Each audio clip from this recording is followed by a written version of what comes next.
Hey guys, welcome back for another video. It's that time. I'm going to look at our college football week 10 AP poll that just came out. We have our new top 25. We're going to go through it all, break all the teams down, try to see if teams slot in where we thought they would, too high, too low. This is our initial reaction to the new AP poll that just dropped for week 10. Before we even look at it, make sure to hit that like button, subscribe to the channel, drop your comments below. What are you thinking about the new poll? Let us know in the comment section. I will respond to every comment. If you want to sign up for one of our member teams, check out that pinned comment down below. Click on the link, sign up there, and I would definitely appreciate it. Let's jump right in there. We're going to go 1 all the way through 25. Coming in at number 1, no surprise coming off the bye, the defending national champions, the Ohio State Buckeyes.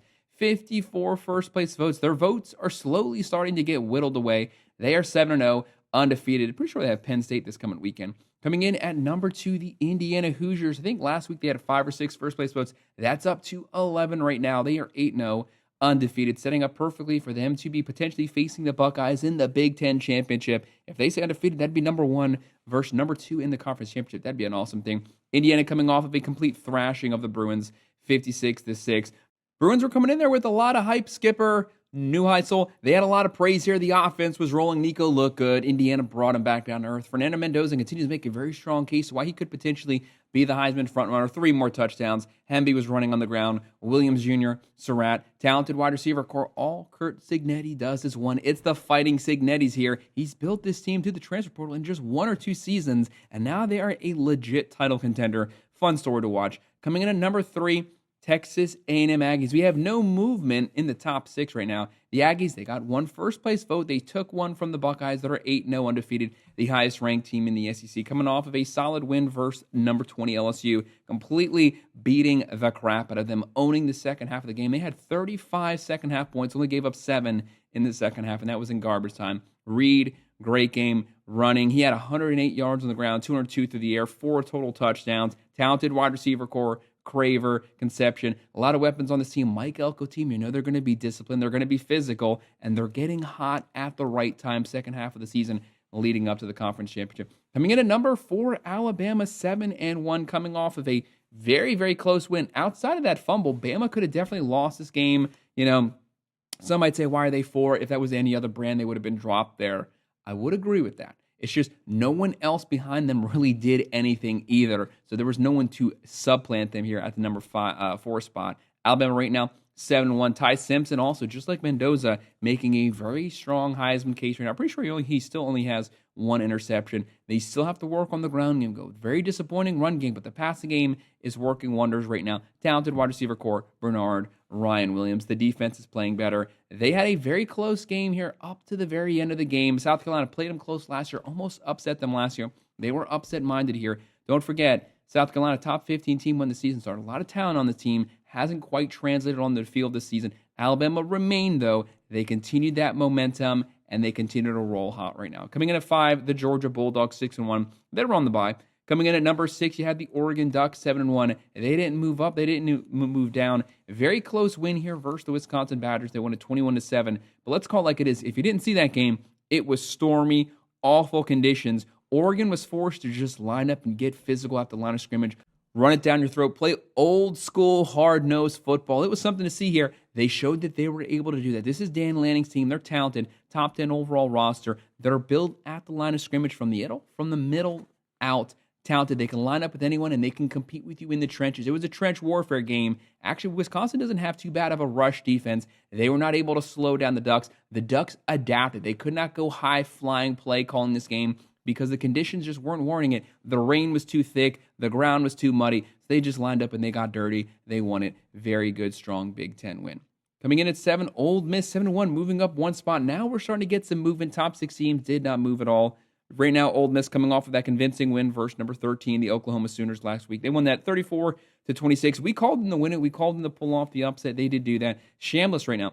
This is only his 6th game starting in Division I, and already right now making a very strong case for the Heisman. Outside of that game last week versus Georgia, where you could say they controlled that game for the majority of the game. Georgia only took control the very last quarter. Outside of that, Ole Miss for 3 quarters was the better team here. They definitely deserve to move up. Some might say they would even put them over Georgia, some might say, because they think if these teams lined up again, Ole Miss would probably win, 6 out of 10 matchups. Either way, it's very close. Give Lane Kiffin some props here. Ole Miss make a very strong case to potentially keep Lane Kiffin from leaving for the Florida job. It's going to be something really interesting to watch here. But what I will say this, they have 8 games down. There's 12 regular season games. There's only 4 games left. As long as they win 3 of the next 4, as long as they worst case scenario finish 10-2, they're going to make the playoffs, and that would be a pretty welcome sight for that fan base. Coming in at number 8, the Georgia Tech Yellow Jackets, dropping 1 spot. They haven't had this is actually their best win. The last couple weeks, they've been playing like crap, but they continue to win it in the fourth quarter. They won this one convincingly, 41-16 versus Syracuse. Syracuse, Fran Brown, they lost their quarterback. With him went the entire offensive scheme this season. They're just struggling now to score points. Georgia Tech was able to take advantage of them, but it is what it is. Haynes King is like 70% of this Georgia Tech offense. At some point, someone else is going to have to step up. He threw for 304, threw for 3 touchdowns, ran for 91, ran for 2 touchdowns. That's great and all. He's a fun player to watch. But for the love of God, can someone else take some pressure off him? He shouldn't be having to run, 15 to 25 times per game. And they're physical runs, putting his shoulder down, trucking people. But nonetheless, Georgia remains undefeated on their path to the ACC. Do I think they're the number, 8 team in the nation? No. But they continue to win, so it is what it is. The W's speak for themselves. Coming in at number 9, Vanderbilt, 7-1, moving up 1 spot. Vandy coming off that win versus Missouri. Yes, Missouri lost Perbrula, but Zollers actually stepped up and looked pretty good the last 2 quarters, throwing for 138, 1 touchdown. Vanderbilt, they didn't win it like they normally do. Pavia didn't have his Pavia game. The guy's like 45 years old. He gives you the same production. He'll run for 250. He'll throw for 250. He'll run for 80. Scrappy quarterback. His personality has completely affected this entire team. They are his team. He's the leader on the field. Fun thing to watch. But it was the Vanderbilt defense that actually stepped up this game. They were forced to where Missouri was crashing down on the line of scrimmage. They couldn't score points. They adapted. They let the defense dictate the pace of the game. They played small ball, field of position football, and it worked wonders. Vandy, hey, 7-1 right now. Do you have the best wins under your belt so far?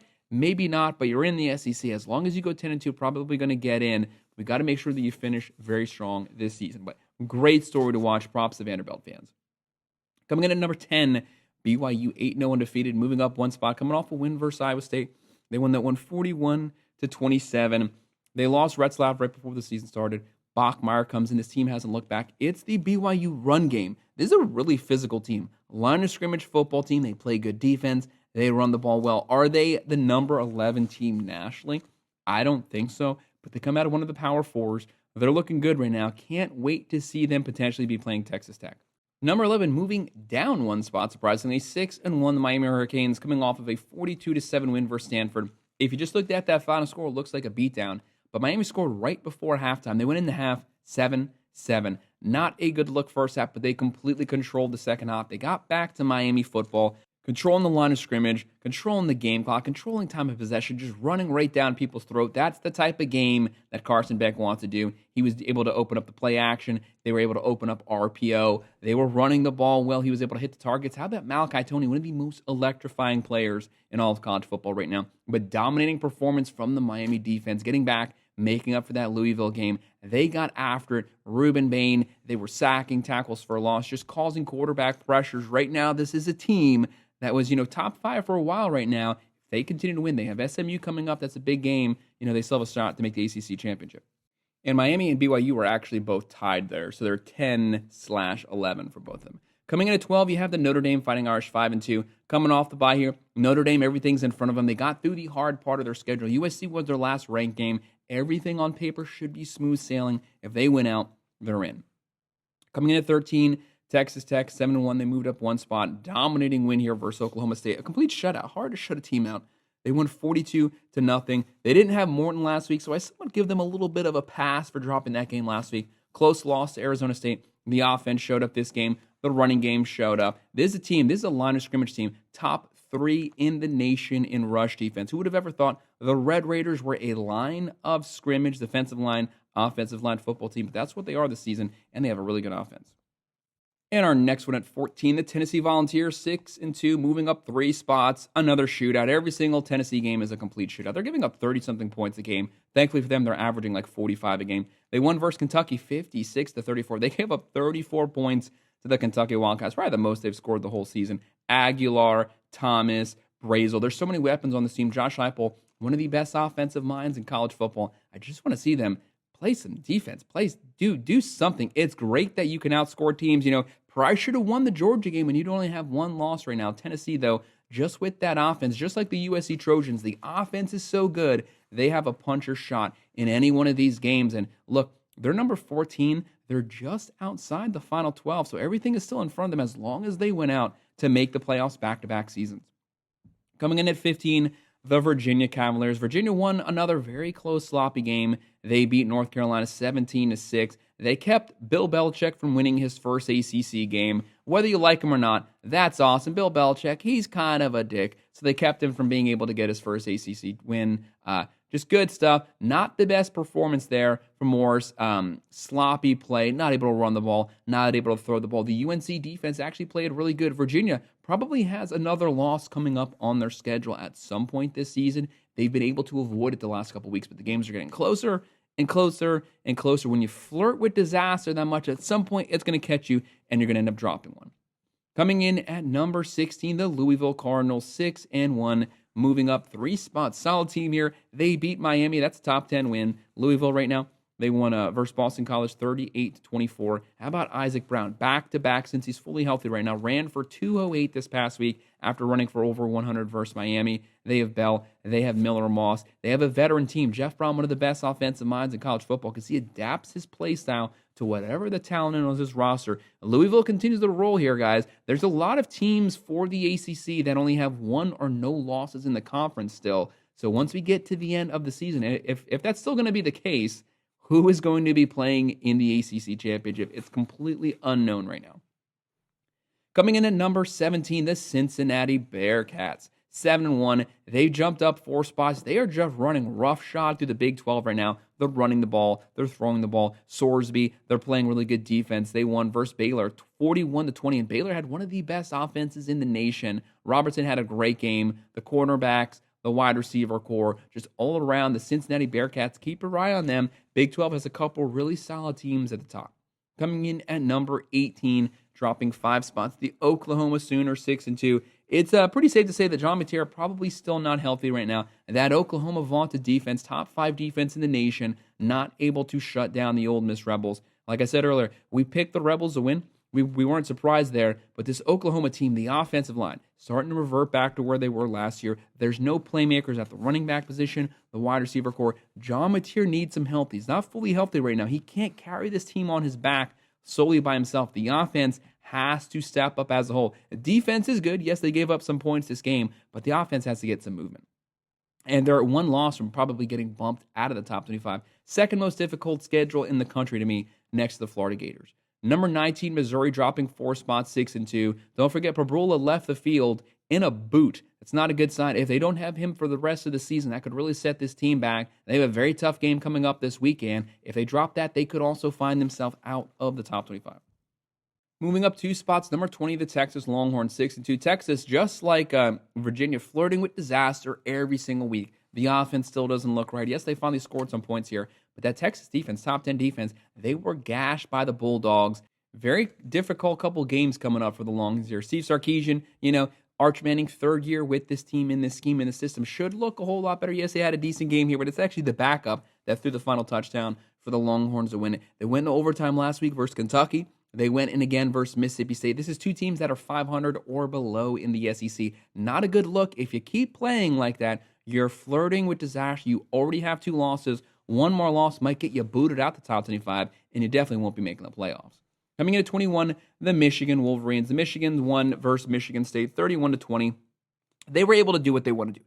Dictate the pace of the game. That's what Sharon Moore does. They run the ball. They have Haynes. They have Underwood. Talented team, talented defense, line of scrimmage team. They dictate the pace of the game. They force you to play their style of football. That's what they do in every game. Thankfully for Michigan State, Aiden Childs, no turnovers. They just don't have the offensive power to score on Michigan. The Wolverines continue to cruise, are now setting up a very nice final game of the season when they get to play the Buckeyes. Then our last 4 teams were all unranked last week. Coming in at 22, the Houston Cougars, 7-1. Houston, dominating win this past week versus Arizona State. How about this team? Connor Wegman transfers over. Willie Fritz here completely flipped the roster. 2 years transfer portal work. Now they are a 7-1 team. Again, one of those Big 12 teams lumped up at the top here. Who's going to be playing in the Big 12 championship? Welcome back to the top 25. Number 23, the USC Trojans, 5-2. They were on the bye. They were just outside of it last week. That's why they come back in. Mayava, Lemon, Lane, great running back room. One of the most, if not the most talented wide receiver core in the country. The defense,